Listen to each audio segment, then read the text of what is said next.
Hi everyone, so in case you missed our reminder email, so please go to the chat box and see if you have already signed up the Go Green platform, because in the next workshop, we're going to use that for a case study.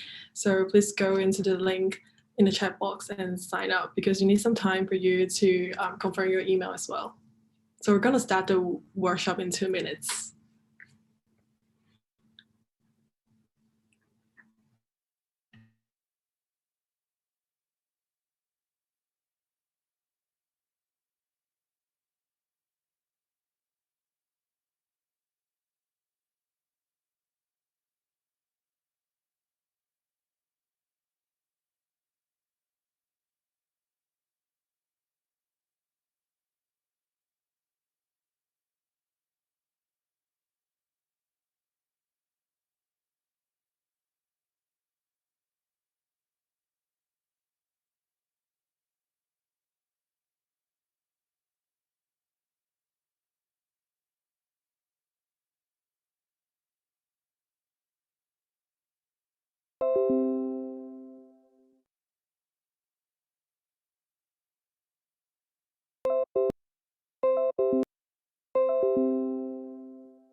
All right, time's up. So hello everyone. Welcome to the slide making workshop by Agres and Stargazer consultants. So my name is Hester. I'm a senior community manager from Agres, and I'm the one who has been sending lots of emails to you guys and all the newsletter. Don't hate me. I just want you guys not to miss out any open innovation challenges organized by us. And here are some house rules that I would like to remind you. First of all, please post your questions in the Q&A session instead of in the chat box to avoid the chaos. And the second one is that change your chat audience to all the panelists and the attendees instead of just panelists, because the default is only to the panelists. And the third one is that the recording will be sent afterwards. So, but of course you're okay, so first of all, poll time. I know that you guys have been receiving a lot of emails from Agres, but I would just want to do a little survey. Do you guys not fully understand what service Agres provides? So please vote.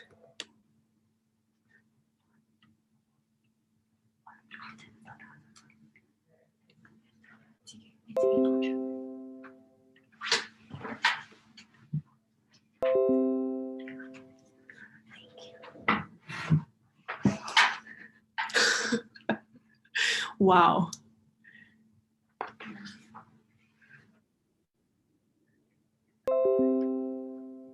Okay, I'll give you guys 10 more seconds. Some of you haven't voted yet. I would say the result is quite surprising. I'm gonna end the poll in 5, 4, 3, 2, 1. So apparently not a lot of you actually understand what service we provide. So let me just share with you guys what we actually do.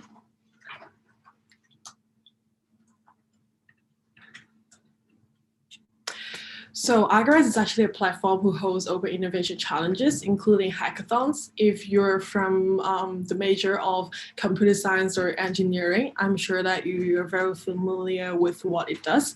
So basically, it's actually like you have to go to a place for 24 hours and then you have to come up with a prototype.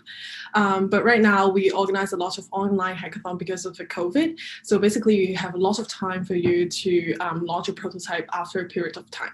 So secondly, I think a lot of you actually know what is that already, which is student challenges. Lots of example is like business case competition. You just help the company to solve some business problems. And the third one is that the startup challenges. So we also organize the competitions for the startup companies, which they can acquire lots of investment and also exposure in the corporate world. And the fourth one is that the employee challenge. We also call it internal challenge. So the corporates would launch a challenge with us for their employees to help them to solve the internal problems. And with 9 years of experience, we already organized 2,000 challenges over the world. And these are some of the worldwide partners you already acknowledge. If you're from Hong Kong, I'm sure you know LVMH. It was partnered with us last year for the Hong Kong Business Case Competition. And if you're from Europe, I'm sure you know about the Deloitte and also L'Oreal Brainstorm.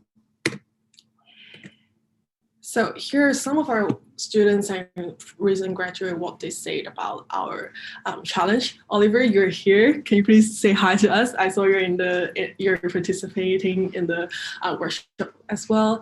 And it's actually, I recommend you guys to join at least once, one challenge per year. Hi, Oliver. And because you actually gain a lot of things that you cannot gain from books and also like just by taking lessons. So here are 5 reasons why you should join the Open Innovation Challenge. First of all, it increases your chance of finding a job. I'm sure a lot of you may know that one of the prizes, very attractive prizes of joining the competition is that you can gain internship opportunities and also you can get a graduation job. So basically you have a chance for you to pitch your idea in front of all the very decision makers in the company, and also you're actually representing yourself instead of just representing your proposal. So you actually gain a lot of exposures to the top management team of the corporates. Secondly, it bridges the gap between the education and the real world, as all of you might know. And if you're from Asia, I'm sorry to say, like we focus a lot on books and lessons, but we don't actually have a real experience in the real world. So basically, you're participating in the challenges. It allows for you to see the real problems of the corporates and gain insight into the real business, and you can tackle the challenges. And the third one is that who doesn't love prizes? You can win a lot of attractive prizes. For example, internship opportunities that you actually cannot really get by just applying, submitting your CV. And of course, free trips, free hotels, and also cash prizes, etc. So, and all you have to sacrifice is like just some of your time and you can have a chance to win the prizes. The fourth thing is that you can explore your future career opportunities. I'm not sure if a lot of you actually knows that we have a little function in our platform is that you can go to the tab of, it's called Team, and you can actually recruit a lot of teammates from around the world, different universities and from different university background.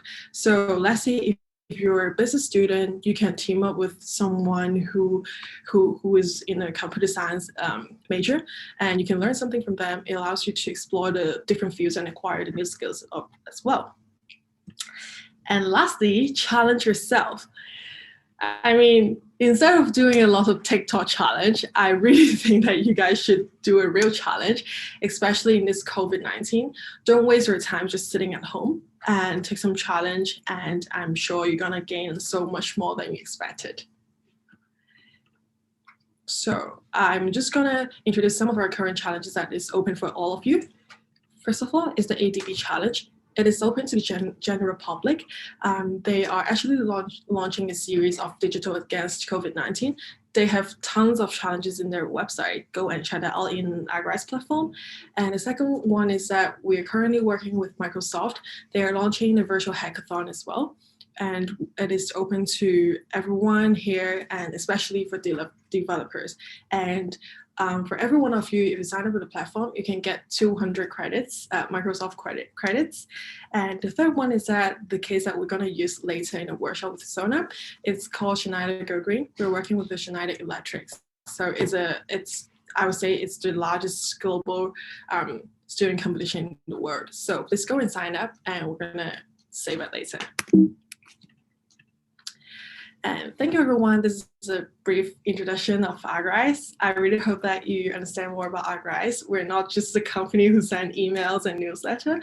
So I hope that you guys will join our Open Innovation Challenge later. So let me just give the time to Stargazers, Sonam.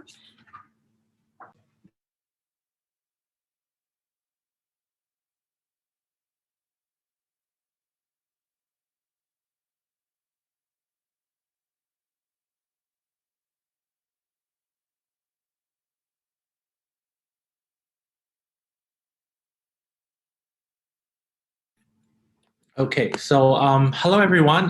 Nice to meet you guys. I'm really happy to be here, not because I'm teaching you some useful skills, but also I'm very passionate in case competitions.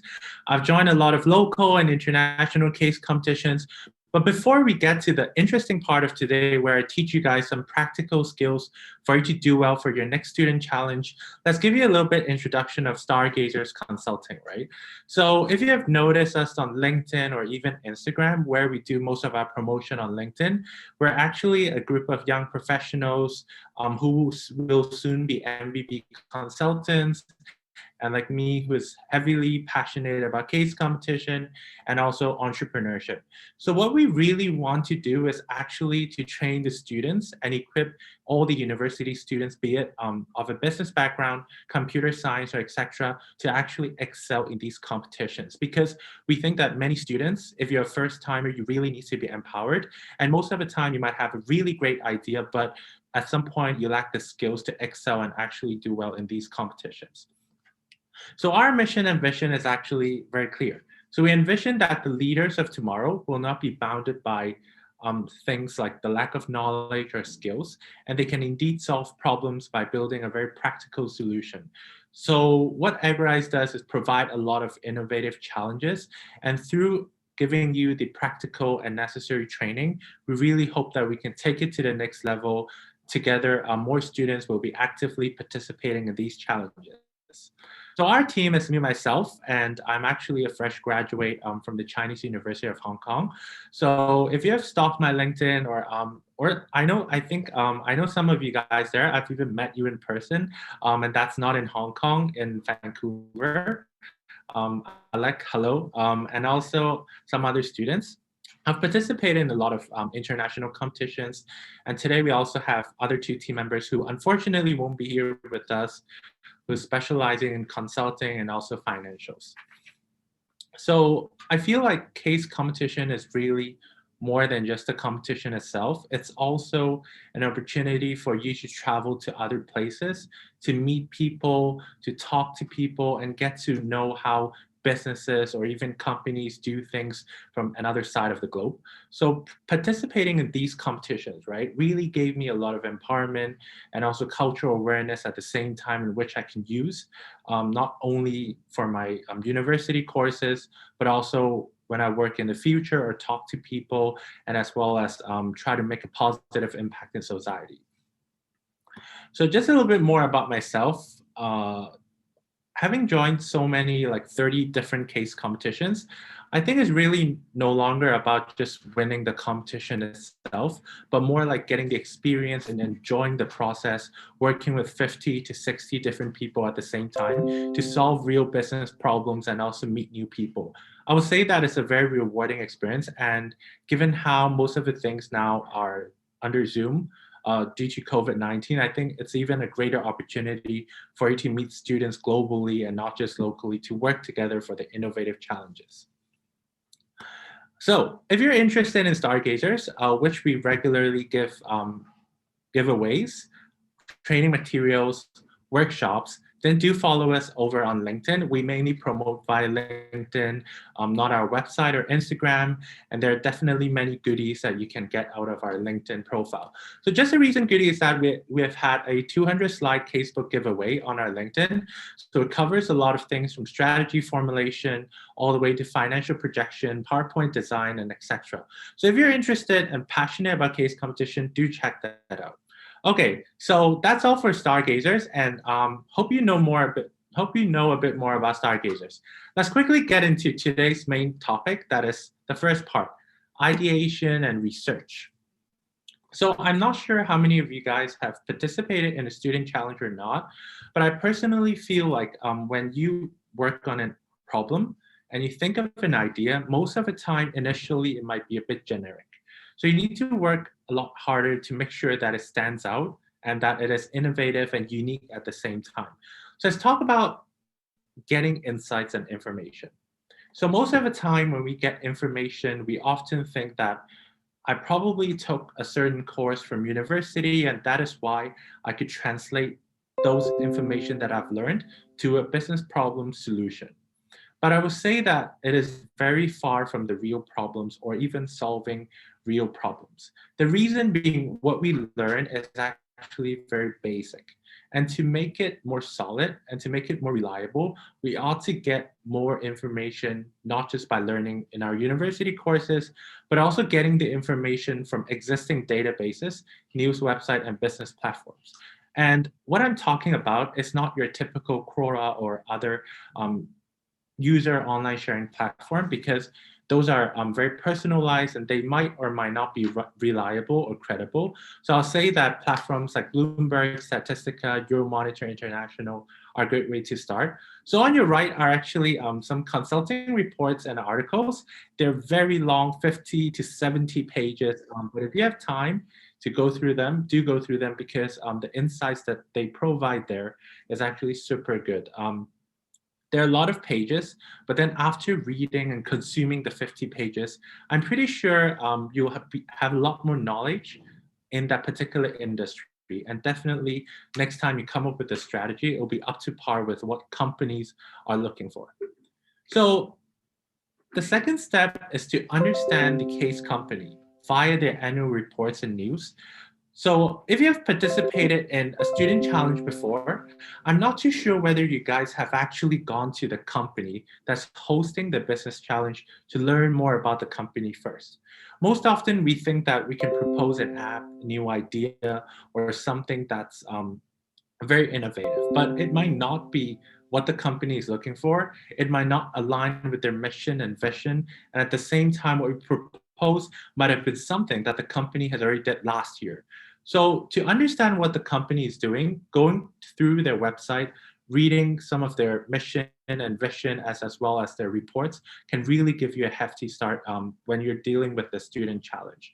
So another thing I'd like you guys to bear in mind is that when you're going through a challenge, I'm pretty sure many ideas come and go, and some of them are very repetitive, that you'll see them everywhere, be it from Schneider Electric's Go Green competition or another university competition, and even all over the world. So here's the thing, right? When there's a solution, you need to check whether it has already been proposed. So if you think you have a great idea, you came up with an idea that will definitely help you win with your teammates.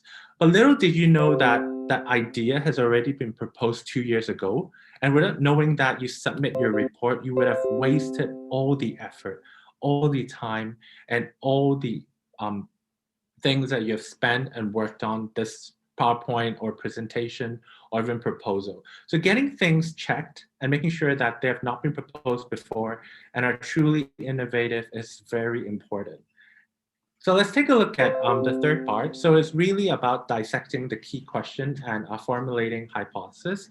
Not sure how many of you guys are familiar with hypothesis. Is that we assume some things are like that, and then we kind of do more research to make sure that it is indeed the way we think it is. So most of the time, we think that we know something very well, or that we have sufficient knowledge to solve a particular problem. But it's also, on the other hand, that most of the time, the knowledge that we have is not really sufficient.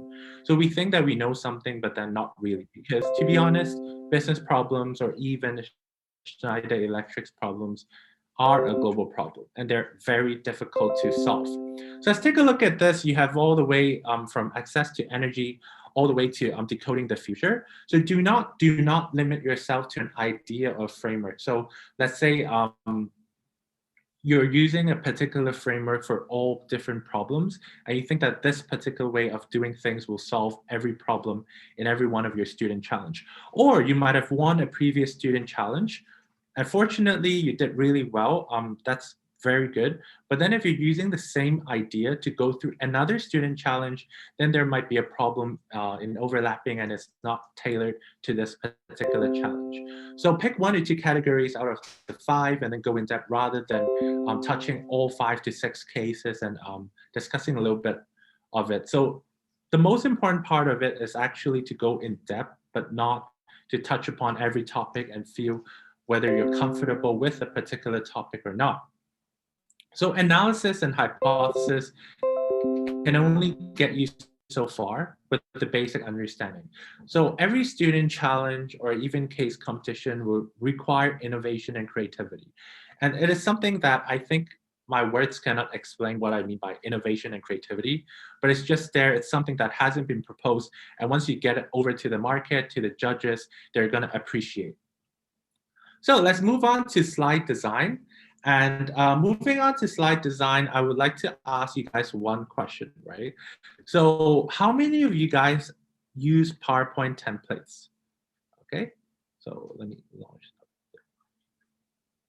Okay. Give you guys around 30 seconds using PowerPoint templates, okay?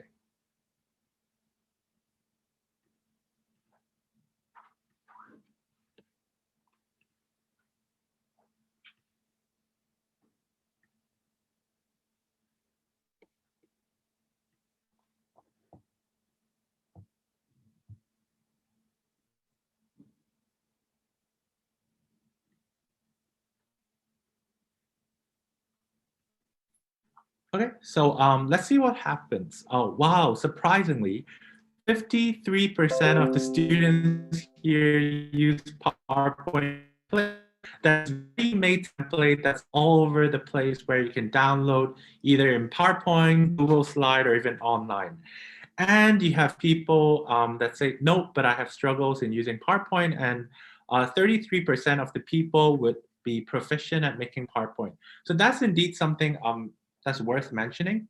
If you're relying on PowerPoint templates, it's never wrong, but there's always limitation because templates are designed in a way that fits a particular scenario. So there are some instances where you can't move the slides, the flaticons, or even the things around, and it's really lacking flexibility.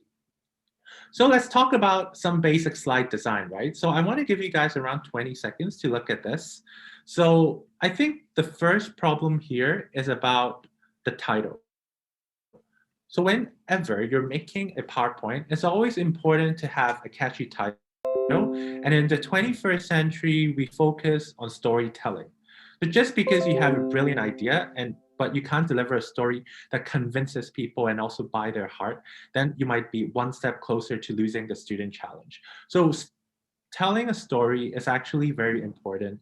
And storyline-based titles are something that could be used to catch the judge's attention.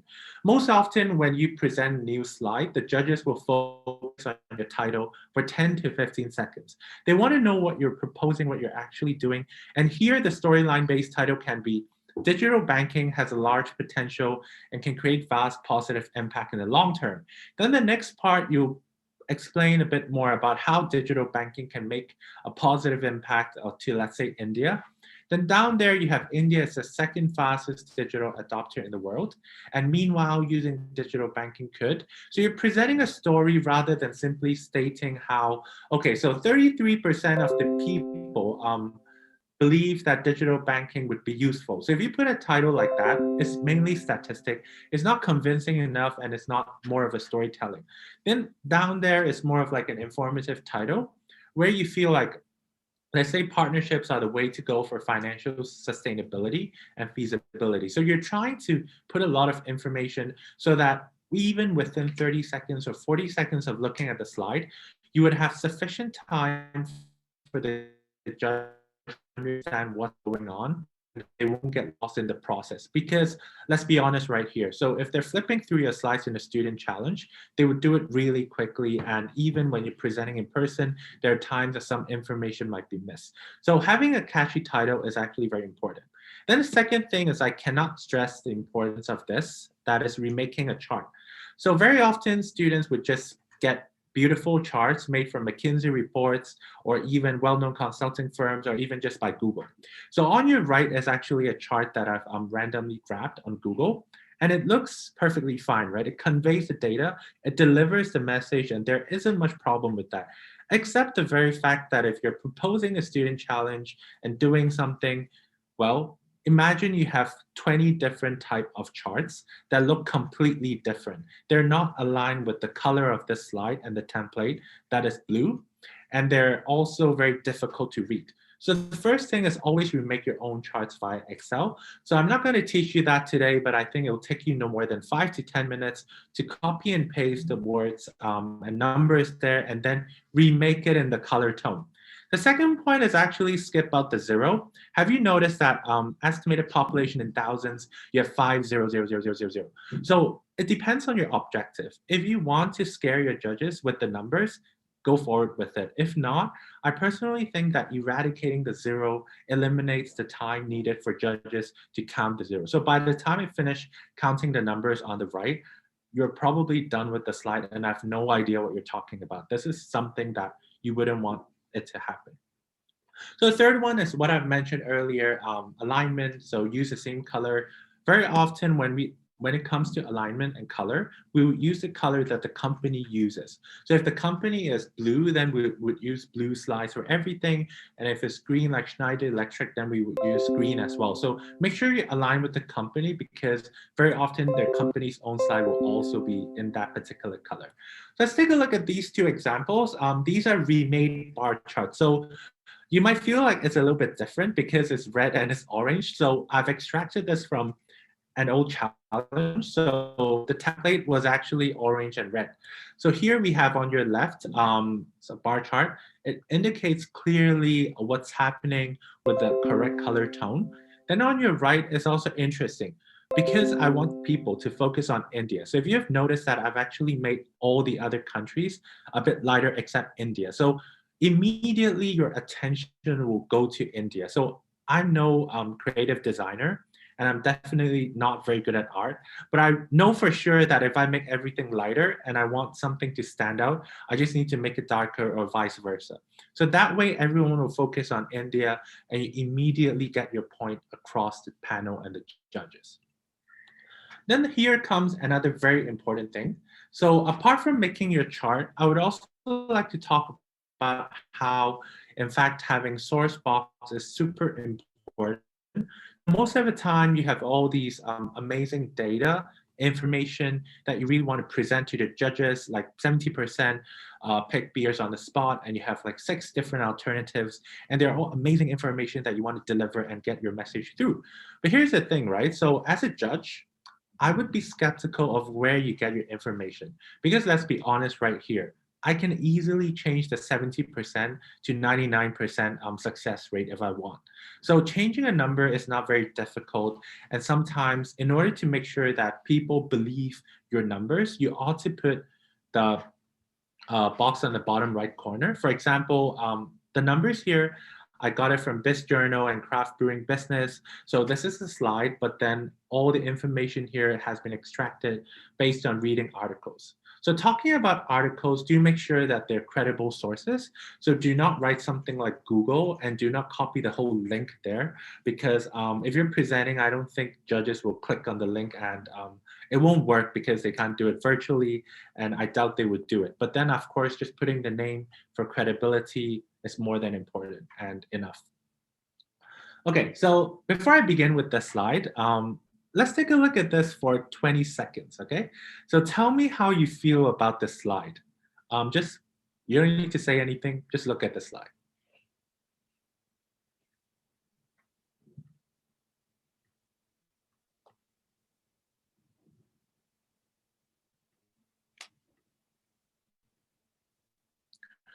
Okay, here goes 20 seconds. When you look at the slide, I'm not sure what caught your attention. Was it the ones on the far right? They're very sharp in color. And unless you're trying to kill someone's eyesight, I would suggest you not to have such bright colors, because if you have neon purple, neon blue, or neon yellow, that will be just super difficult to read. And if I have the whole thing in neon colors, I would just skip the slide. I wouldn't read something like this. So do pick your colors and do pick your teammates for your case competition student challenge. But I would highly recommend you guys to look at the ones on the left, not even the one on the middle, because it's a bit inconsistent. So the ones on the left are in fact shades of green. So assuming that you have Schneider Electric, it's all green, then you could probably use everything in green all the way from dark to light and different combination. But do not pick all the 6 to 7 shades, just pick around 2 to 3, preferably some dark and some light. And then with some secondary colors, for example, gray or even transparent boxes. That way you could use these boxes to make the slide, but at the same time, it will look neat and tidy rather than messy like the ones on the middle and on the right. Okay, so not sure how many of you guys know what Flaticons are. So www.flaticon.com, they didn't really pay me, but then I'm still advertising because it's free to use and it's very important for you to use them, and they are very useful in helping you creating business model and also making your slide more visually appealing. So let's say I'm very stressed out by my academic studies and also due to COVID-19, I can't see my friends, and I will start type the word stress. So you can see a lot of icons will pop up here. And some of them look very interesting. Some of them look very fancy, and some of them are also very creative in a way that I'm not sure whether it means stress anymore. So you type stress in there and then you move on. You have a lot of different types of Flaticon. So on your left are different types of Flaticon. The first one, let's say I'm a fun person and I decided to label them. So the first one is unable to fit in. I'm not sure whether this particular icon indicates stress. And especially in a professional presentation, you want to avoid confusing images or icon because people have no idea what's going on. So the middle one with the smiley faces, I would say that is very cute, an emoji that you could send to your friend. But I would also find it a bit interesting that if you walk into a company presentation and you see a Flaticon like that, so I would also hold back on that. So on the right is also the black and white. So I just call it the 8050s edition, no particular reason. But then I think many companies use the black and white Flaticon, and they change the color so that it fits in like blue, black, and white with an empty hollow white color. So that is also one way to look professional. And I'm not sure whether the alien edition is something you would want to indicate to the judges, because it shows a lady there meditating. She's getting better, but not sure whether it indicates stress. Then the last one is actually the chick edition. It looks very interesting, a little more interesting than the not for presentation edition. But okay, let's get over the fun part, and now let's move on to the very important part about Flaticon. So on your right, I've created different types of Flaticon. In the first batch, where we have the yellow smiley face and the black and white 8050 edition, have you noticed something very interesting and also important? That the yellow one and the white one is actually not aligned. So despite the fact that they're of the same size, they're not aligned, because by general sense, when you download them, the 8050 edition is a bit lower. So when you add these two types of Flaticon into your slide, it'll make your slide look as if it's not aligned, but the very fact that it's aligned will definitely have an impact on your tidiness. Even the second one, the red one and the yellow one, they're not aligned, but then it's the same size, because the red one has a little cloud bubble on the far right. So that is why. And then the last one, I would avoid you to skip very interesting Flaticons like unable to fit in and also alien edition. So let's move on to visual enhancement. So give you guys around 20 seconds to look at the slide.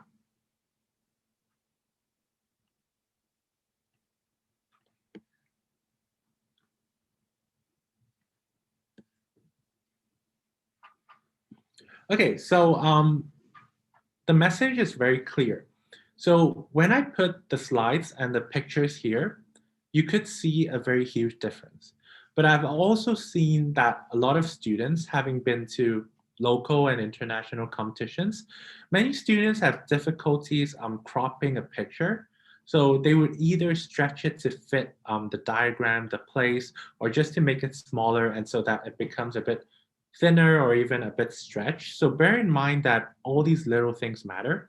So on the very left, you have this woman holding a children's hand, and then the only far left one is correct, but the other two is actually a bit stretched. So you could see immediately the vast difference between the three pictures. But then on the right, I don't think it's very obvious. It's just that it's a little bit stretched and people can still understand. I think the one top left is the one that you should be aiming for. So ensure that all of them are visible and cropped of the same size, not too small, yet not too big. This is very, very important. Then the second part, there are many ways to enhance your pictures and also your visuals. So just because you have a picture doesn't mean that you just need to paste it in. What you can do is create headshots with them. And you could also add a border color like the one on the left. You have the middle, the blue border color, or you could even make it dotted to display a different message. So in the section after the break, I'll teach you guys how to make business models on the spot. So I don't have anything prepared, so wish me luck in that part. Then on the right side, we also have the same picture, but that border is a lot thicker. So you would also consider whether you want that much of a thickness in the picture because it's very distracting, to be honest.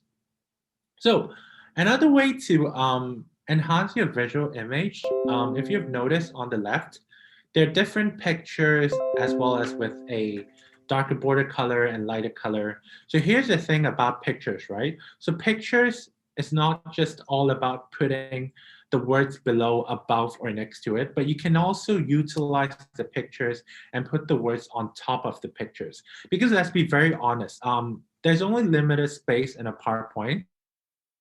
If we have a lot of pictures, you're a very visual being that is human beings in a sense. We love to see pictures, but then the picture itself might not necessarily convey the message. So you really want to utilize the space on the picture as well. And if it's not that important and just for visual purposes, you can add a little dark border over there. Then with the dark border, you can also add the white colored words over there on top of it. So dark border down there and together with white words. Then on the other hand, you have a lighter color covering the picture and with a darker word. So make sure that you have it vice versa.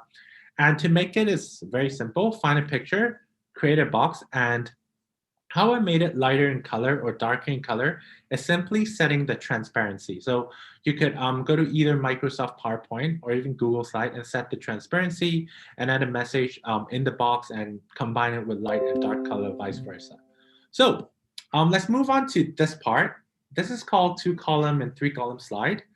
So I really want to highlight one very important thing on the two far left and far right, that is alignment issues.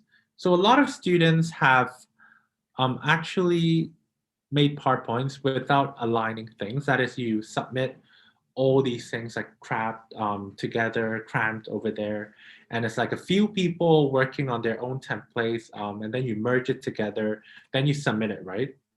So what's really important is to have these different margins at the same part. So it should never be crossing across every slide. They should start in the same position and end at the same position. So this is what I'm talking about for alignment and also 2-3-column slides. Then let's say you don't like boxes. Boxes are very messy. They use up a lot of space. And I don't want my slide to be that colorful, right? So you can also use align. Let's say make a line and a text box on top of it. So if you decide to use lines, it will not be too packed, and then you will have a lot of spaces to do the gap positioning and the margins.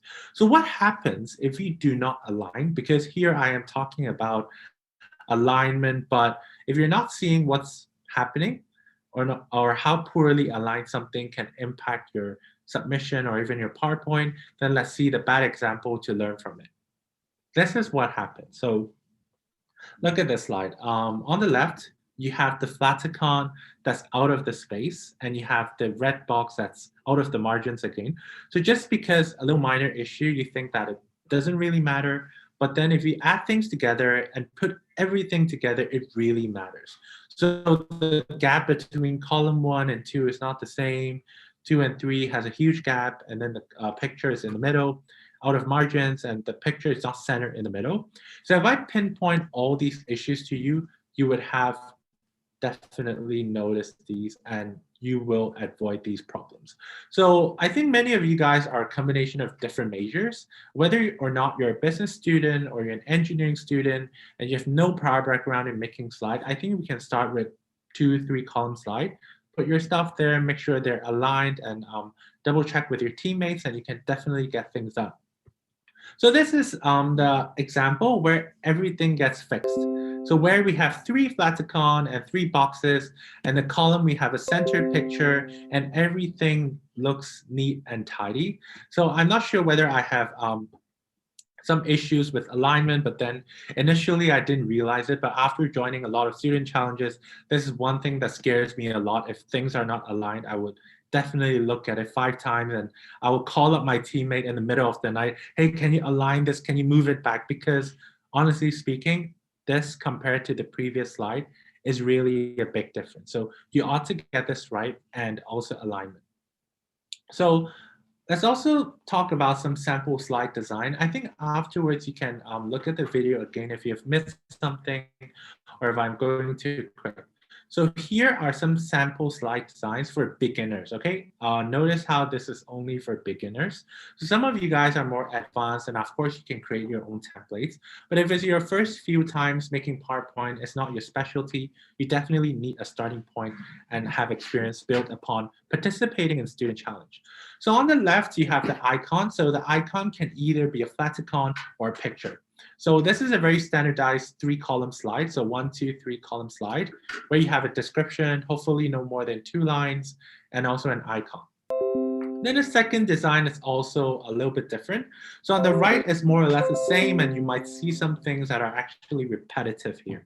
So what I'm trying to bring is that if you have the same slide over and over again, if you're judged professional or not, you would also get very disappointed because you're looking at the same thing every day. So let's say you're going to the ice cream store and every day I'll treat you to vanilla ice cream and you would eventually get very bored. You would want more variety. So especially when you have 10 days a week, that is 10 slides in a submission, make sure that you have variety, not 10 slides of the same flavor. So on your left is a chart data, and then you have 1 or 2 lines of description. So this is the remade chart. Don't be lazy, remake it. Then 1 to 2 lines of description over there. Then there's a sample slide design 3, but you might be asking Sonam, hey, are you trying to fool me because the left chart over there looks exactly the same as design 1 and 2? Well, actually it is the same, but if you've noticed that I've added a background, and adding a background can change the whole sensation and also the feeling to it. So just because I added a lighter color background, if I change it to gray color, it will look something completely different. It might be conveying a case study, conveying a business model, and etc. So on the right is also where you might want a more simple template. You have the boxes, lines, and arrows, and get your message through across. Then sample slide design 4. If you're a business student, you probably know what SWOT analysis is. So you have the flaticons and you have different types of boxes with the borders. And then you would also have the same template. So let's take an honest look at this slide. I think it's like you're trying to add a lot of templates in there, but it doesn't look very connected. It looks a bit strange because on the left, you're talking about SWOT. On the right, you're adding the 3-column slide. So I'm not too sure whether there's a linkage or that you're just using templates. So this is a bad example of just copying the template and using it for your student challenge. So number 5 is a very simple where you see in all these startup pitches, very simple, 3 pictures up there and 2 lines of description or 1 line of description. So I would say that this slide is very simple, too simple to be honest, but it delivers the message. If you are proposing a new idea and there are 3 benefits, might as well put 3 pictures and also 3 descriptions. That would be more important than writing like an essay, because I've seen some people writing essays on PowerPoint slides, like 200 words, maybe, and then you would also make it small so that everything fits in, like you're making a research report and etc. So that is something you should also be careful. Okay, This one is slide design number 6. You have the visuals and you have P1 all the way to D3. So P1 indicates problem. So you have problem 1, problem 2, problem 3, and then D1 to D3 is a description. So later I'll show you guys what I mean by this basic template. So you're probably confused looking at this right now, but then I'll show you what this slide is used for. It's actually a customer journey where you indicate what problem a certain person or your customer group is facing. But we'll see that after the break. Then for now, I think, thank you for attending the first half. So let's take a 10-minute break because I think that was quite a hefty amount. So we can be back at around 5 o'clock. So let's continue with the second part where we'll be doing business model and also many other useful skills that you can take away with. So let's have our 10-minute break, shall we? And see you guys in 10.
Okay, so I hope you guys took a little refreshing and also break. And let's get back to the second half of our workshop. And I think this part is even more important because the first half was in fact very basic. They're the fundamentals that you ought to know and also to cover to make sure that you don't make this mistake. But then the second half really focuses on enhancing what you can deliver to make it even better. So welcome back and let's move on to creating business models. So I'd like to ask all of you guys a question first. So are you guys a business students? Okay, so I'm not sure whether all of you guys study business or some of you guys are engineering, computer science, and also maybe social science, like psychology and etc. So let's check out this poll and let's see whether everyone's a business student or not.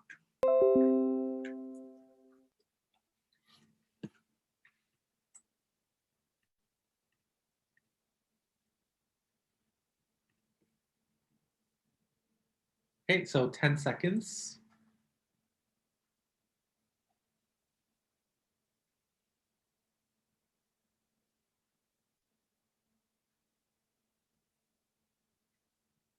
Okay, good. So I think the results are quite interesting. So we have 48% of the people studying business, and we have 52% that aren't studying business. So here's the thing, right? So many people, when they hear case competitions, student challenges, especially my friends in social science and also computer science, they would be quite avoidant of these competitions. They would say, oh, it's a very business thing. It's not for me, and I shouldn't join these. I don't have the skill sets. But that's not true. And that is why we're here today, to empower you and then to join more student challenges. So in fact, whether you're business or not business students, you can join.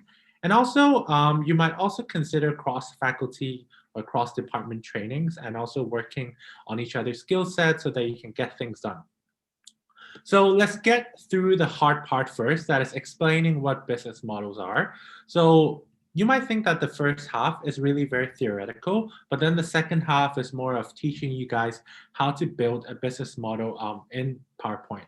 So business model is actually very important and of your student challenge because you're proposing something new. So when you're proposing something new, if you're the type of person that likes to write 300 words to explain what you're proposing, then I would say that you need to improve on that because you're supposed to make a model that is a chart or a visual that people can understand what you're trying to do with the labeling and also the process flow in just 20 seconds. So if you're asking people to read 300 words, 500 words, I think it needs to be improved and that you have to deliver an important message to the audience.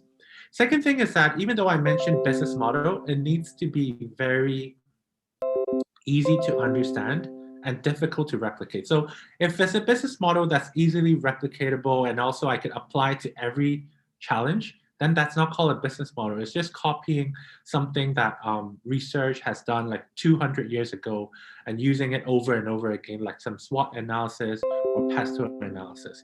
So it also showcases the necessary components of how your idea work. And it's especially important when you don't get an opportunity to present your idea. Some of the student challenges, fortunately, they'll let you present or record a short video, but some of them, they have an initial screening. And if you can't get that part right, even if you have a good idea, then there are chances that you might not get it.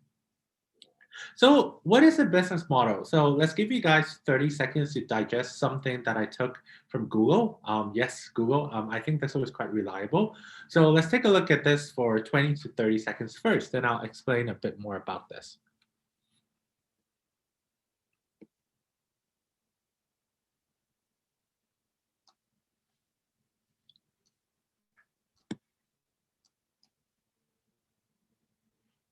Okay, good. So the main objective of this picture is not to understand the words there like value proposition, revenue model, or value chain, but it's really to help you understand how this person made this particular slide. So you can see that there's a lot of different combinations from triangles to lines to different colors as well as the red circle bubble. So all these combinations will create something very unique because let's be honest, you're not going to put a circle in the middle of a triangle if you didn't have an intention to create something original. So every business model that you make, every model and idea that you're proposing, you should use a paper and a pencil and draft it out. So when you draft it out, you can make changes easily rather than wasting time on PowerPoint. But all these ready-made models on the internet aren't really sufficient for a student challenge. So what I mean by ready-made models, So let's take a look at this, right? So on the left, you have something like business model testing cycle, Porter 5 forces, SWOT analysis, pesto. And while they all look very amazing, especially for non-business students, you might Google business frameworks and models, and then you might end up using these models, right? And then you would have one slide talking about the strengths, weaknesses, opportunities, and threats. But let me ask you guys one question. You are the chief executive of a certain company. Do you need a student to tell you what the strength of your company is, what the weakness of your company is? I think I highly doubt that part. And I think every slide that you design and make should have a value add component. And it shouldn't be telling the audience, judges, or even assessors what they already know, but rather something new, original, and that can help you stand out. So do not copy ready-made models. Use it as a reference for analysis, but definitely not for your deliverable. So traditional business models and ready-made models will not be sufficient because they're not generic and not tailored to your case. Let's say you're using the same model for Schneider Electric Go Green or even L'Oreal Brainstorm. They're obviously very different by nature and also very different in terms of the requirements. So let's take a look at some business models that we Stargazers Consulting have created. So this is created by a fellow co-founder of ours, Jason. So here you might not understand the context because it's based on Hong Kong with the shopping malls. But the reason why this is an original business model is because on the left, you have a triangle indicating the segmentation of which customer groups they're targeting. So high being the least of the triangle and bottom low, that means like mass, right? So if it's targeting low, that means not a very niche group. It most likely has a lot of different types of shopping malls. Down on the left, you have the logos of these shopping malls like Landmark and Hysan Place. Then you also have some stores for reference for judges to see what type of companies appear there. So I'm pretty sure you all know Chanel, Ralph Lauren, but I'm not sure whether you guys know a particular Chinese word called 茶餐厅. So that is obviously, even though you're not from Hong Kong, you would know that the one above there is more premium and it's a global brand. So on the right, you would have a line connecting some words that to indicate the customer service required in these particular shopping malls, from extraordinary all the way to minimal, because they're mainly people from neighborhood visiting this mall. So you don't need all these customer services. So this is a self-created business model. It's not something that you copy online.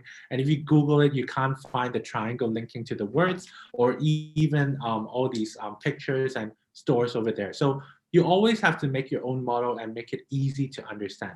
So after making the segmentation and also telling the people what mid to high-end malls are indeed the target, you would have a pop-up box down below. So notice what I did. So if you've been paying attention to the right side, I use the same model, but then I eradicate the two lines on the right, and then I added something. So I indicate with red and green.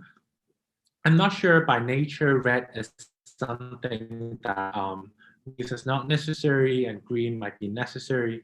So it's good or bad and it depends on how you interpret. Or for safety purposes, you could also do it down there and write and let the judges know what green or red actually means. So here you can say like the customer service has a very low utilization rate because this is a project for a chatbot. So obviously the malls where your neighborhood visit will not need a chatbot or high-tech technology compared to high-end stores. So then at the bottom, you have a key takeaway box that indicates the purpose and as well as what message you're trying to convey. So this is business model number one and the example. So let's take a look at number two.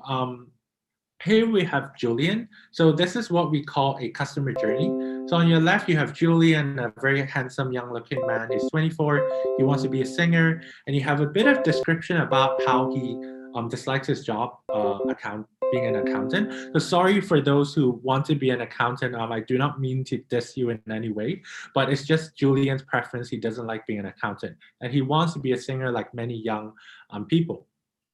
So then on the right, you want to indicate something, and this is also a self-created model. It's a rather simple one that only utilizes circle and also boxes.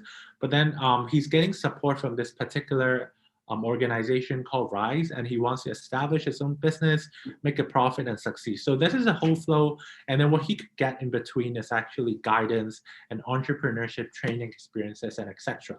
So this is what we call a customer journey to indicate what's happening, and so that people, when they look at the slide, they know I'm giving them a visual prototype person to illustrate what he might be experiencing or the problems that he might be facing.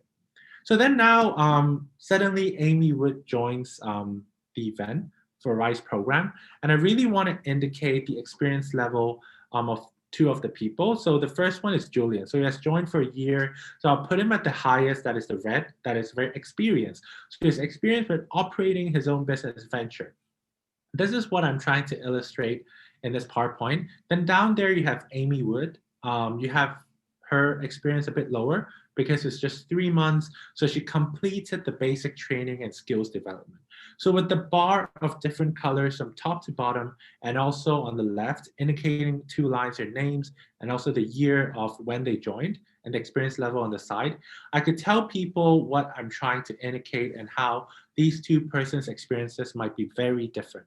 So after illustrating this part, I could move on to the right side, that Julian can offer Amy advices and guidance to help her succeed. So what I mean by guidance might be mental support, entrepreneurship, experience sharing, and also personal development. So that way I can convey how I've created a community to help all these young people bridge the gap and also create a more helpful from more experienced all the way to junior people. So this is also another business model. If some of you guys have played CBS case competition, you would kind of realize that it's quite similar. So on the left, you have the number of stores to be opened. So in case you're wondering, the flags is something that we have taught previously, Flaticon. You just need to Google the name and then you can get the Flaticon and the flags to indicate the number of stores from year 1 to year 3. And in the middle is what we call a map generator. So map generator is something that you get Google, and they're different generators. And on the right is some description that what you're planning to do, also made by Flaticon and with some lines. So here's the thing, right? So when you look at the right, you would say that it's a very simple slide, but then there are several things that I've used. Number 1, Flaticon. Number 2, lines, no more than 2 lines because I don't want to make it look like an essay. Number 3, I have lines without any dotted things around them, but then there's also one covering the entire thing.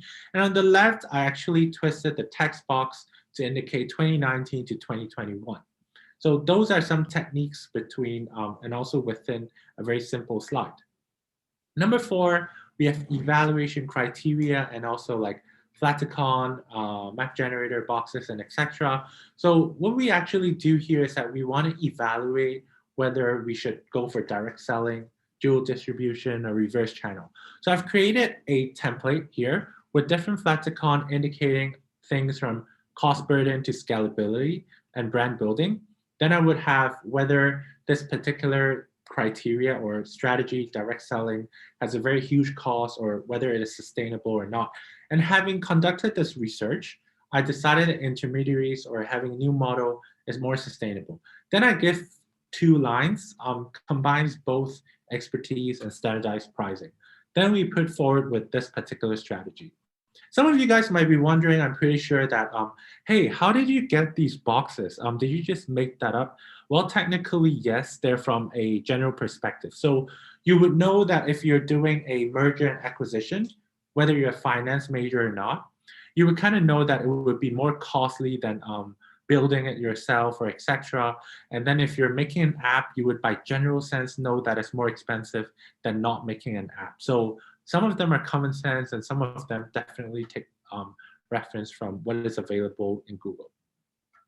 And this is another business model. So on the left, we have the criteria from partnerships to collect data. So the 3 strategies are partnership, merger and acquisitions, and building something in-house. So the circles are in fact used to represent how feasible they are, how costly they are, and obviously partnership is less costly than M&A because you have partners to do it. So then you would indicate how partnership is the way to go for the market because it gives you easy access to data and also service offering. So this is something that you would highlight and also make sure that people will look at this and feel like, okay, so I got your point, we should opt for partnership. Then your entire strategy is going to talk about why partnership, how partnership, and what partnership, because there are different types of partnerships as well. On the right, so you're building an in-house app and the technique that I've used, the picture on top of it, and number 1 to 4. Then you have transit to make people more convenient when they're purchasing and to improve customer experience. It's really about making the slide not too packed, but just so that there's sufficient information for judges to look at it and know what's happening. So let's move on to a very interesting section that is real-time slide design, creating your own figure. So this part, I would say that it's very challenging even for me. I've made over like 50 or I don't know how many PowerPoint decks, and I think it takes a lot of experience. So just by listening to what I'm talking right now, I think that when you go home tonight or even when you join your next competition, it will be very difficult to just replicate what I'm talking about because it takes time and experience and practice to actually do this. So I would say that whenever you're making a model or making a slide, take out a white piece of paper, draw it with a pencil, and then also try to portray what is happening visually in your mind before you do it. Because honestly speaking, if I were to make edits here, you would see later how much time it takes. So you can use Flaticon, color, border lines, description, gray bar, and etc. So this is about creating a figure. So let's say, again, I'm not promoting Uber. They didn't pay me to do this, but then let's take a look at this for an example. So utilize a light colored background, not a must, and then you could add some flaticon and also some light colors to indicate this. So now this is also the next part about creating a business model. So I'm not sure whether that makes sense or not, but then that's not the main priority of this training section. It's really using Faticon and also other things to make it. So let's quickly move on to the real-time slide design making. So I'm gonna, since we made this in Google Slides, so what we're gonna do is actually make some slides over here. So I'm gonna duplicate this first. And one thing I didn't really mention previously, if you notice these two Faticons, if you guys are with me, then you can see that they're obviously very different in size and color. So one thing to bear in mind is to not have flaticons of different sizes. So some people like to have flaticons that big. I would not recommend you do that because 3 of those and you're done with the slide. So I would like to say that keeping it small might actually be a good idea. So you want to make sure that they're of the same size first. So you can actually check when you make it small and align them 1, 2, 3. They're actually of the same size, okay?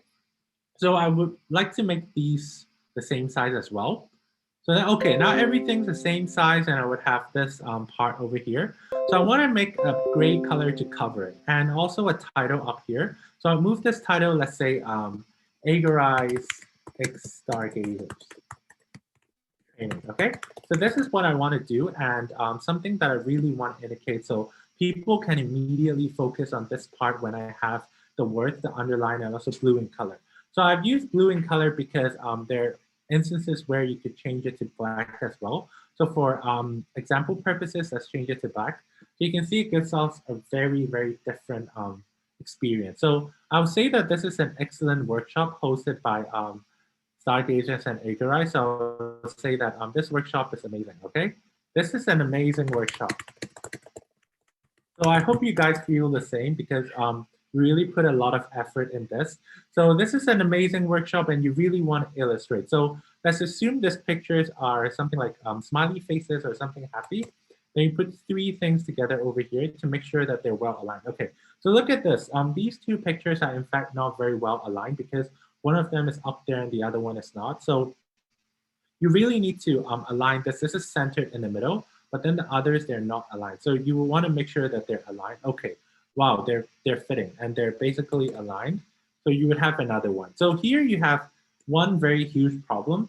They're still not aligned and you're not having enough spaces. So what you really need to do is to make it smaller so that it fits in. And remember that your main objective is not to make people be very shocked by your slides, but then to know what you're trying to convey the message and get it done with, okay? So keep that in mind. And let's say we do this for time purposes, let's not align them.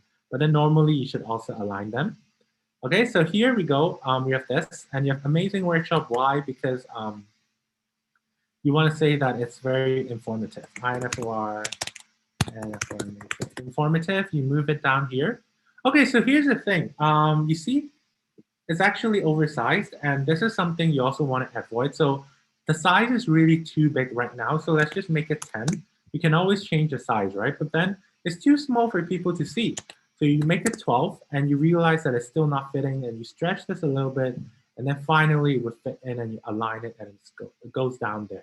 Okay, so assuming the other 2 are also aligned, so say that it's informative and then you also say that it's very interesting. Okay, so then you back and forth and you do it.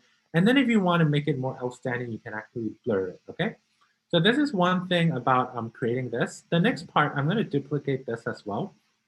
It's about creating the links. So let's say this is of the same size and I want to create links, right? So here you can select line and there's an arrow over here where you could link up 2 different flaticons together so that people can especially see process flow, especially when you're playing a competition that's very difficult to understand and also that requires a lot of effort in demonstrating what's actually happening. So there are many different types of line for you to look into. Another one is called elbow connector, where you could do this. So if you're wondering, this is one way to do it. And then let's say you have another elbow connector, but it indicates something very unique and very different. So you would also go here and you can times 2 to make it a bit thicker.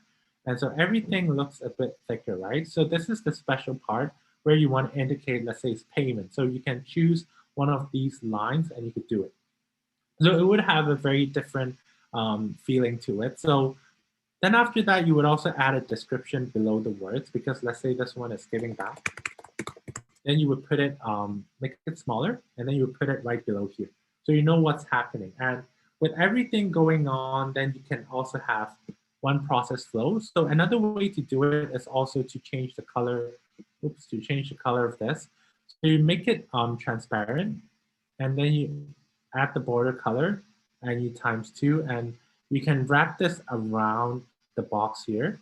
So you can make sure that really overlap and people can see what's happening here. So here you go, one thing, and then you would have a summarize, let's say, the process, okay? Bear with me, don't mind the words. That's not the main concern here, but then you center it, align it, because you really want to make sure that it's in the middle.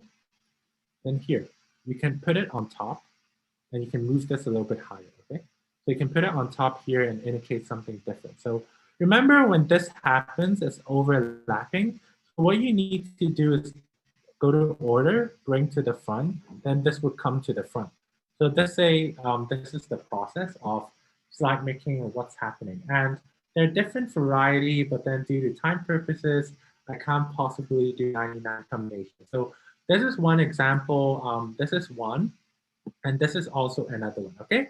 So I would say that that's all for interactive business model on the spot design. So I hope you learned something from it, and just because I did it really quickly doesn't mean that it's very easy. It does take time and also planning. But if you notice, I also use a lot of time. Might as well as do it on a piece of paper, then do it on the PowerPoint to save time. So let's talk about another thing, that is Deliverable Framework. So many of you guys are wondering, you have to submit 15 pages, okay? What exactly are you supposed to do? What should you include or what should you not include? Well, before we begin with this part, I would say that it depends on the challenge. If it's a more technical challenge, I would say that technicality matters. You have to explain some concepts. I would say that if it's a more creative idea, then you would have to focus on explaining the idea and as well as other things. So remember that every team member is different. So for Schneider Electric is 2, for L'Oreal Brainstorm is 3, and for other competitions it might be 4 to 6. So every person has a very different style. Make sure you align a design, make a template, you build it on your own, and everyone can see and use that template to make sure that it's not made by different people. Use a paper to draft your slide, like I've mentioned previously. Then also make sure that everything's the same and have a clear message on each and every slide. Most often I see students, they would put everything together and they're cramp it up on the slide. On the left, they're talking about the benefits. On the right, they're talking about the risk. So if I were the judge, I would immediately drive my attention to the risk, because that's something I'm very concerned about. So there's no benefit for whatever you're doing. I'm only going to question you on the risk.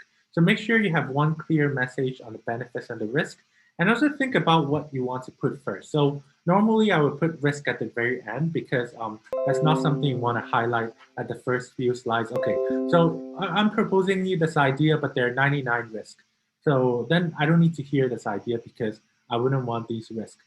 Another thing is also alignment. So what I taught you guys is very useful, that everything's well aligned, be it flaticon size, lines, and etc. Remake of charts and also visuals, such as images, flaticon, and even prototype. Nowadays, student challenges are so demanding. They need to use Adobe XD and create a prototype of an app. And some of them even make it like very moving and interactive. That is something that you can learn in YouTube and also in other ways. So standardized template is needed with proper font size, color tone. So you probably don't get what I'm trying to say right now, but imagine if one person is using Calibri 16, the other person is using Arial 12, and another one is using a very random different font. When everyone combines their work together, you're only wasting hours on making everyone having the same template, Calibri 12. So why not just determine that, make sure everyone knows what's going on before you do it. And as you've noticed, I'm using Google Slides. Google Slides is in fact very good, even though people might disagree with it, because I can have multiple people looking at the same slide, editing it together, commenting, and also making changes. Especially in a Zoom era, Skype, or Zoom, you need to do it virtually. That is why Google Slide is the way to go. Every slide and information should be communicated clearly to avoid the confusion. So many often I would say that 3 days before the deadline, you have students arguing whether you need the slide or not, and what you have made is useful or not useful. That is something you should also be careful of, because if you didn't communicate before, you're wasting effort. So let's talk about the presentation deck, right? So this assumes your presentation deck is around, let's say, 10 to 15 slides, so you can adjust accordingly. So I would say that the first part is definitely a cover page, a very attractive, high quality HD picture that illustrates your idea. You look at it, you feel good, and preferably headshots of your team. So if you've noticed case competitions, they would have a picture and they would at the bottom left or right put 3 or 4 headshots and their names. This is important. It shows professionalism and also shows that you've put in effort even with the tiniest bit of things. Then you would have an executive summary, or not, basically a summary of what's happening, what I'm expecting, because let's say you're going to a restaurant, you would always look at the menu first before you order. You might look at the people next to you, but you need to look at the menu and pick your starter. So you should give people an expectation of what you're talking about. So let's say you're talking about blockchain. So I would know that, okay, for the next 15 minutes, I'm going to have to listen to blockchain, a new idea, or whatsoever. Then the second thing is an analysis. Always have analysis, because when you say you're making a new app, it sounds really great, but whether the company needs a new app or not really depends, okay? So some companies might not really need an app, but you're going forward and proposing an app. Then another thing is also about the solution parts and also customer journey. So this is particular. Oh, okay. So this is one thing. Okay. So this is one thing, and also customer journey to highlight the problem and also customer analysis. So the next one is obviously your solution. So details to include why, which, how, when, and etc., and all the necessary components. So do not include all details, but only the important ones, and also your implementation. I've been criticized by a judge for not having good implementation plan, because they expect you to, with limited resources, tell them what to do and what should be prioritized and done first. So let's take a look at customer journey slides. So every time I show you guys these slides, don't worry, you're getting it after this. So do pay attention to the design and what's in there. So 30 seconds for each slide. Let's take a look at this one, okay? 30 seconds.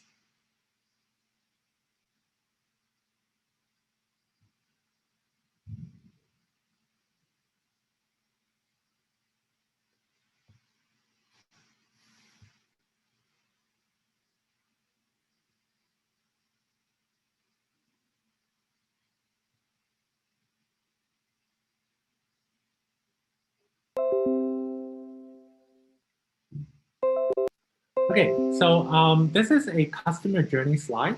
So if I were to explain the techniques used here, it would be a black, the border behind the blue and the gray color, crop photos, darkened words, and also headshot together with boxes, circles, and also a mini triangle and flaticon. So that's it for the description, but then this is a customer journey where you can indicate the problem that people are facing. So problem 1, problem 2, problem 3, and you have a little description and a flaticon. So these are not let's say a real solution. So it's just some random pictures and flaticon added together. So customer journey slides are used to highlight the problem that the customer is facing, and that you think the executives have overlooked or ignored. And it also helps your audience understand more about the underlying problem. So we're in a storytelling era where you say, you present Mary as a 45-year-old housewife who has had difficulties with shopping and etc. And that is why you propose this app. Sounds a lot more attractive than saying, let's do an app. Okay, this app will definitely help you generate millions of revenue. So it's very different, and have a story is important. So another thing is evaluation chart slides. I'm sure you have seen this already.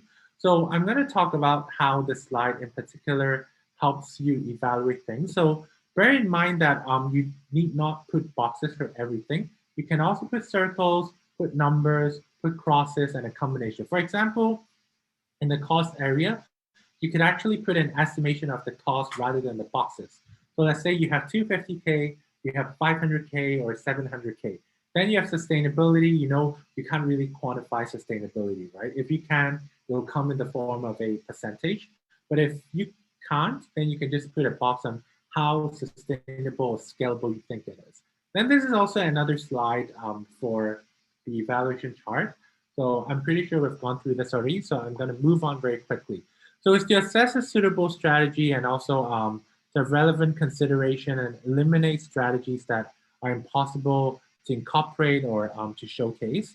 So it also showcases your team's decision-making and thought process before you illustrate anything, because you can always propose a new thing, but then there are definitely considerations that you've had, and it shows your collective mindset. There's no standardized way of presenting the information. So evaluation boxes are not a must. If you feel like it's important or that the company is asking you to pick a strategic solution, then you can add it over there. As like I said earlier, it's possible to mix quantitative together with qualitative. So let's take a look at map slides.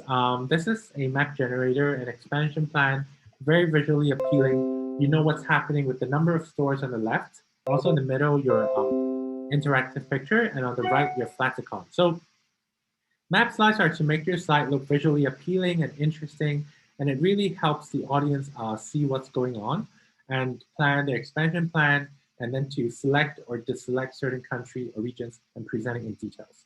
So now let's take a look at risk mitigation slide. This is probably something new that you haven't really heard of before, but risk mitigation slides are slides that you put at the very end of your presentation. Do not put it at the beginning of your presentation. Let's be honest, no one likes to hear problems in the beginning rather than you telling them a very creative and innovative solution. So risk mitigation chart, let me explain a little bit. On the left, you have probability from bottom to up there. So the higher it is, the more probable it will happen. So on your bottom, you have impact, and that is the more leaning towards the mini triangle, that is the larger impact it would have. So this is talking about the probability and impact. So some of you are math and statistics or science students, and I'm pretty sure you have no problem understanding this, and also many other students as well. So different colors represent different probability and impact. The higher probability it happens, the more impact it has, obviously something that we ought to solve and be prioritized. So at the very top, you have number 1 and number 2, that is red, severe ones, and 5 and 6, that is relatively less of an impact and probably might not happen. So this is from a case study for TELUS. So you have insufficient human capital and knowledge for decommission. Then your mitigation might be to offer flexible working opportunities. Notice how when there's a risk, you ought to help the company mitigate it. So you should think of something practical, workable, that can solve the problem. So let's say, I've also seen people talking about risk. Let's say there might be too much marketing cost. Then your mitigation is do not spend too much on marketing. So if I were you, I would not put something like that on the slide, because you need to think, and this is also very important for the executives to actually look at it. So do not just put something overly generic. So to think of the potential risk, the probability of it happening, and also shows how well thought your team is. So you know what, I didn't just make an idea, but I'm also helping you calculate your risk and what you should do in the unlikely event it happens. So the next one is timeline slides. The timeline slides are an indicator of when and how you're going to do the things. So the simple talking title would be, there are 3 key milestones in the coming 5 years. And from now all the way to 2024, we're expecting to have these particular things happening. For example, the marketing, the trial period, all the way to securing contracts. So the different indicators, usually this is a 5-year timeline, so it would be a bit longer, but then we would have Q1 to Q4. Q1 means quarter 1, that January, February, March, etc., and all the way to Q1, Q2, Q3, Q4. If it's a short-term plan, you would use 2 to 3 years with Q1 to Q4. If it's a long-term plan, then you might as well use this particular template to indicate it. So this is very important because let's say you're making an app, you're having a marketing strategy, or you're having different strategies proposed. So how would you prioritize these and when or why you should do this first? Given the limited resources which you might not know, so having this is definitely something that will help you stand out. They can help prioritize and deprioritize certain activities, making the decision making much more effective. So let's move on to the last part of today. That is the case simulation for Schneider Electric Go Green 2021.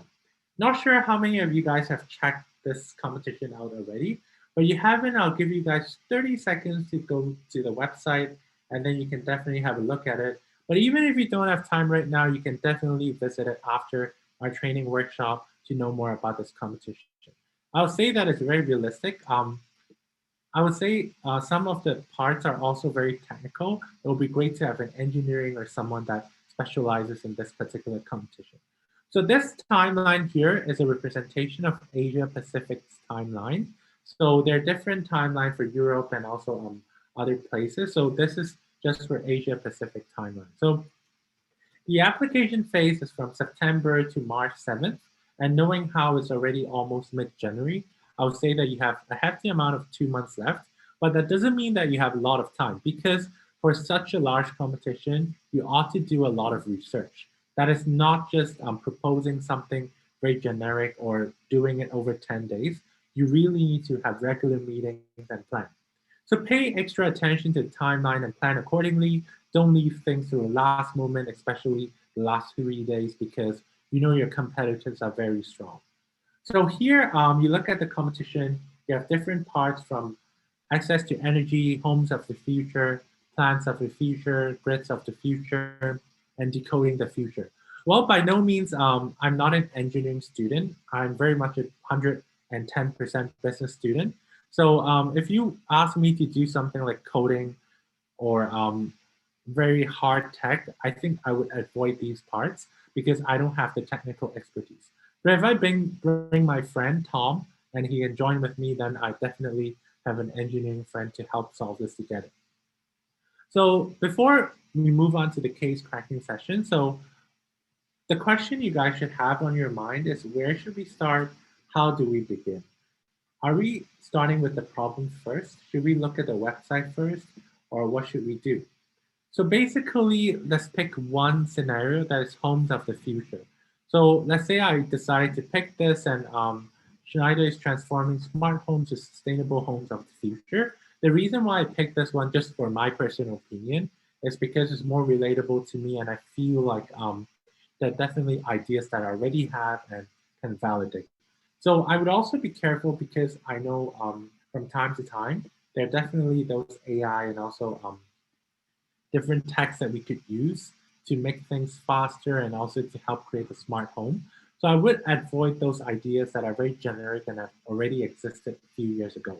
So then how can we go one step further with the energy sources and with new value and superior experiences, right? So you need to highlight what's important and understand what they're looking for. So I'm not the model answer, and you will definitely need a lot more discussion time with your teammates. So before case cracking, try to understand the terms and what it is about before formulating hypothesis, making assumption, or provide suggestions. Look for recent articles, copyrights, student challenges, former winners, news on latest development, and also future trends for the industry. That is very important. And then seek help by talking to experts. If you don't have a very strong network or know someone in person, message them over LinkedIn, email your professors, read a published article, academic research, newspaper, or something credible. So now let's give you guys around, let's say 5 minutes-ish to brainstorm some ideas based on this part, okay? So let's come back in around 5 minutes and let's take a look at this, see what ideas you can come up with just depending on this part. Think of your strengths, what you're familiar with, and also the things that you might already know and whatnot, okay?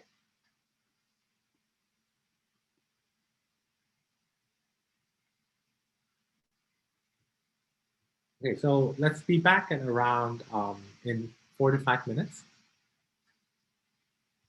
This is just a little brainstorm session for you to think of some ideas, and hopefully you'll be motivated to join the competition because I think it's very fun. And after that, we'll proceed to the Q&A session.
Okay, so thank you very much, guys. So I hope you have had a very interesting brainstorming session.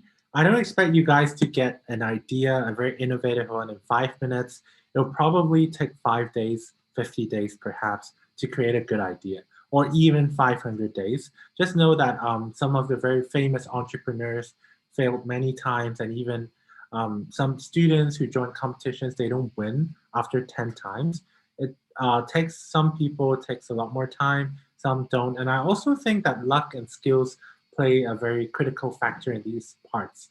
So thank you very much. So now let's move on to one very important section, that is the Q&A session, where I'll help address some of the questions. So let me read through the question first. So the first one is, hi Sonam, given that there are competitions that just require slides but not pitching in the preliminary round, what are the ways of doing and structuring the slides? So I think many competitions nowadays have a preliminary screening.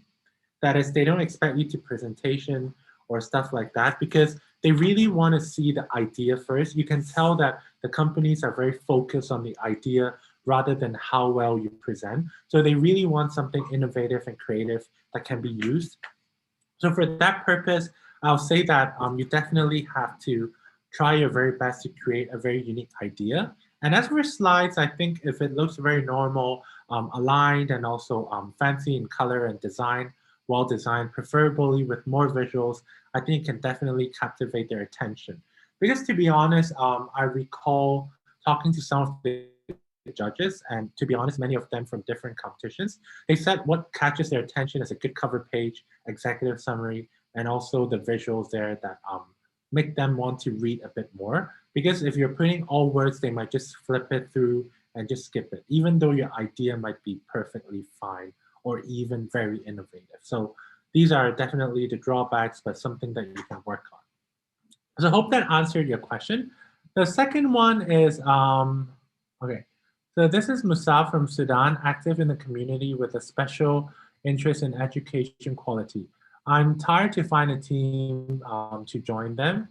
So this is a very big issue.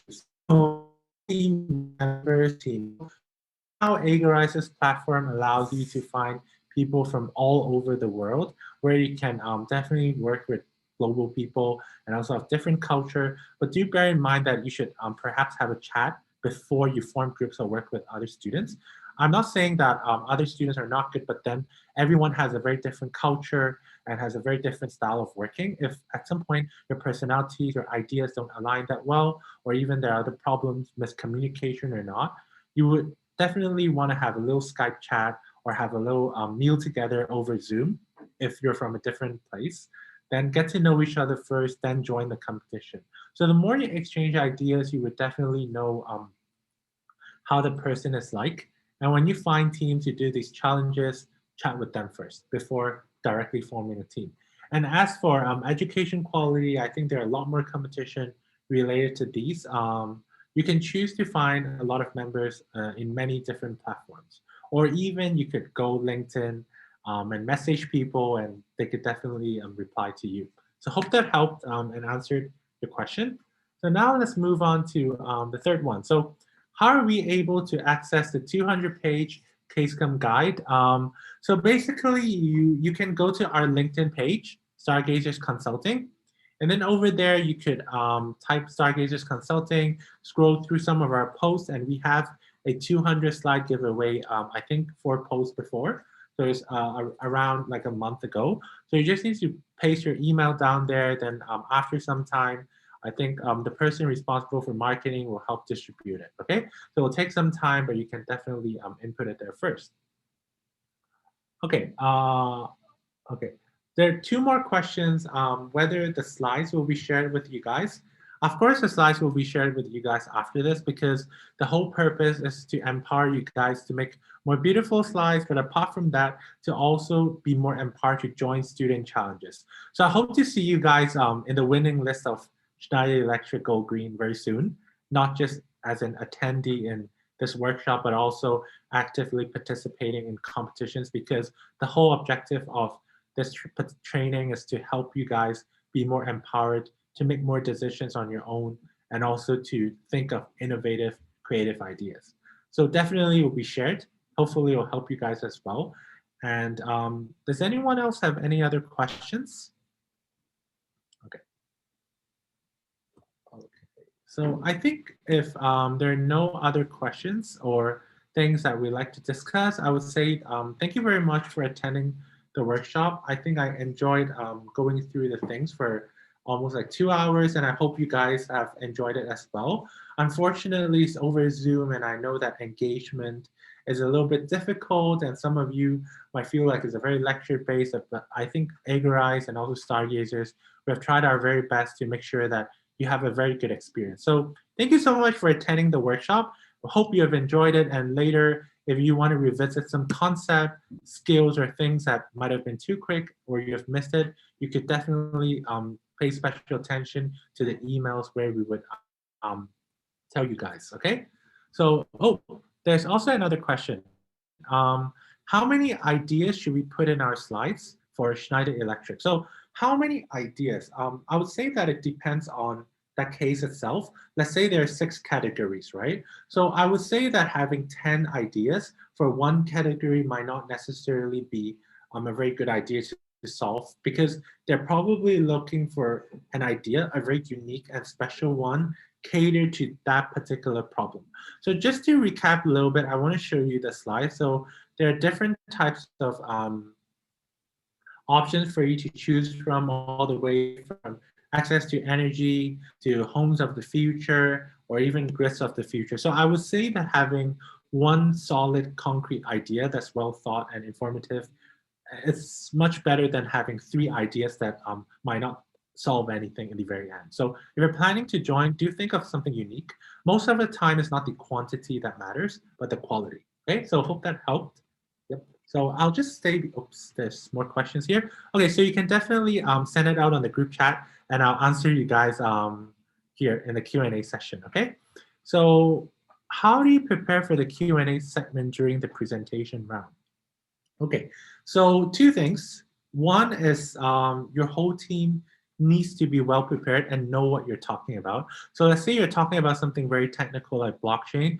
Do at least look for the definition, the problems, and also some of the issues. If you're doing Schneider Electric, it's more of like an engineering case where you have a lot of very technical terms and process flow. One thing is that you could learn it first as a team. The second thing is you could make appendix slides. So appendices are actually slides that you don't present, but then in the Q&A session, you flip through it, you move on to the appendix. So people can understand what you're talking about, or it can be a supplement to your main slide. So let's say suddenly a judge asked me, okay, so can you give me more details on how you run this process flow? They said, okay, wait a moment. You move directly to the appendix, you show them the slide, and then while they're looking at the slide, they're also listening to how you answer. That's much more convincing than you standing there and only talking about it, and they might miss some important information. Third tip I have for Q&A segment is also, like I said, knowing what you need to talk and also using professional terms. Do not sound nervous. So always be confident in the Q&A session and take it as a third-person perspective. For example, our team has conducted research on how this has been XYZ. That is why we expect, and based on what we have learned from a particular report, something like that. Rather than simply saying, I think, might be somewhat potentially, I'm not too sure, I hope that helped. Okay, so another question, what if my idea is related to different categories? So I think normally in a competition, you would pick a category to solve and have a very particular solution to that. So if your solution has, let's say, different category and components, I would say that your solution is potentially a bit too general. So which means that it is applicable to different streams and also different challenges. So let's say you propose a challenge for a retail supermarket, and you can have the same thing for banking, same thing for insurance, same thing for other industries. Then your solution is potentially too generic. So it's not catered to that industry, to that problem, and to what judges are looking for. So always make sure that you have one thing focused for one segment rather than cross-segment. Okay, but also I think, let's say, grids of the future or home of the future, it's very difficult to have a solution that caters to 2 different parts. So pick one side and develop on that. Okay.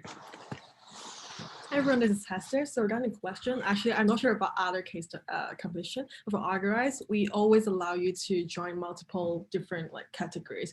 So if you really if your idea is really related to different categories, you can basically apply to both, if that helps. And any questions? Oh, one more. Okay. Do you guys? Okay. Right. Do you guys provide mentorship advice into finance case competition like M&A and LBO? So we don't particularly provide specific, let's say, finance or consulting mentorship advice, but then we also have a specialist in finance. That's unfortunately not me because I'm not multi-talented. So he is responsible for finance, so you can definitely reach us through LinkedIn or email, and let's see what we can do about it. So it might not be very specific, but definitely we could work something out, or there could be insights that will be useful for your next finance-related case competition.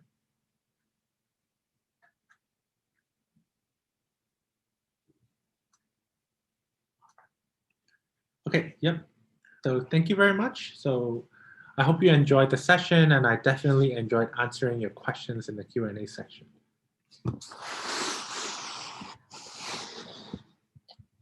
So that's the end of the workshop today. Thank you very much for everyone joining. So if you guys have more questions, feel free to reach out to us through LinkedIn or even emails.